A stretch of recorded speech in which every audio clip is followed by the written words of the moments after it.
台南文资处举办文资小学堂的活动到达已经是第5档了。今年，佮参所谓学习平台合作，设计刺激的线顶电动竞赛。这摆也特别用文资建材废弃物打造独一无二的奖杯，要鼓励得奖学生。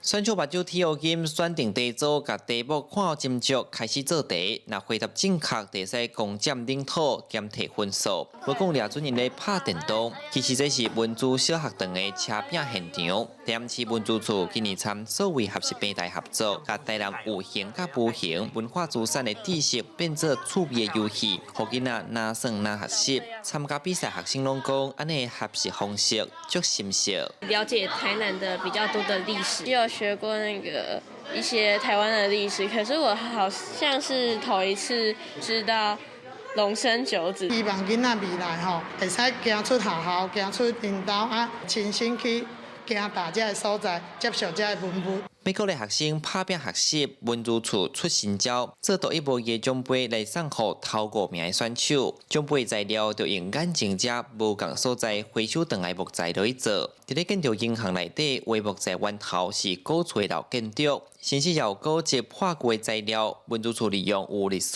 价值的木材落去撩兼加工，互囡仔有一个难忘的纪念。